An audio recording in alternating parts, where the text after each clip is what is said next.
Hello and welcome to the One Life Church devotional series where we cover the entire Bible in 20 months. Well, today's chapters are 1 Peter 1 and Proverbs 28.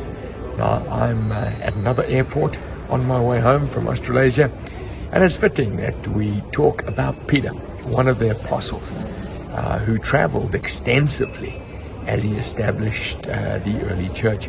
Now, as we know, Peter was named Simon by his mother, but when he saw that Jesus was the Messiah, Jesus called him Petros in the Greek, the rock, and promised him that he would be a leader in the church, which is exactly what he was. In Jerusalem, he led there, he was one of the pillars, but decades later, he relocated to Rome, and we know that this letter was written from them. He didn't actually write it. One of his co-workers, Silvanus, wrote it at his instruction. And it essentially was a circular to all the churches that were in Asia Minor, which is present-day Turkey.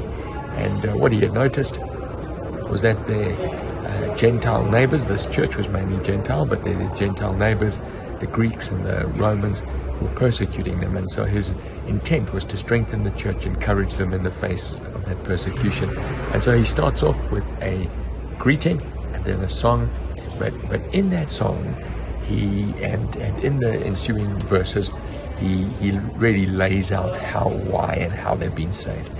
That you have not seen him, he says, verse 8, you love him. And even though you do not see him now, you believe in him and are filled with inexpressible joy. And then he goes on to say, even the angels long to look into these things. Then he describes these things that the angels long to look into. For you know that it was not with perishable things such as silver and gold that you were redeemed from this empty way of life handed down by your ancestors, your pagan ancestors, but with the precious blood of Christ, a lamb without blemish and defect. Verse 21 says, though through him you believe in God. It's because of Jesus you believe in God, who raised him from the dead and glorified him, so that your faith and hope are in God. And then he confirms it for them, and he says in verse 23, for you have been born again. You're not normal, you're not just earthly, you've been born of God. You've been born again, not of perishable seed, but of imperishable, through the living and enduring word of God. And then he says, the grass fades and withers, the flowers fall, but the word of God, that thing that is in you, that has saved you, that has been the essence of life, is enduring forever and ever.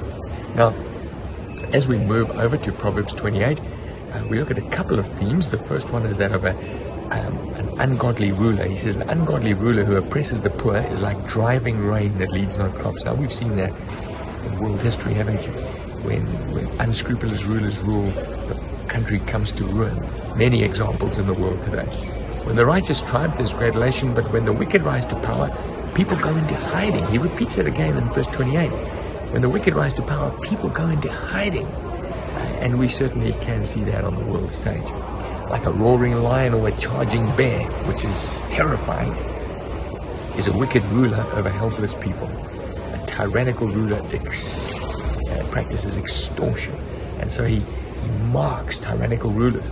And he says, look, this is not good. The world shakes under those.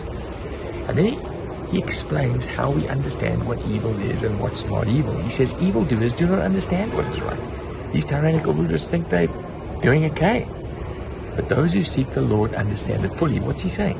He's saying, well, God himself defines what's right and wrong. Truth is not subjective, which is what our world wants us to believe, isn't it? That you can decide what's right. You can decide if abortion's right. You can decide if, left is right or right is right. No.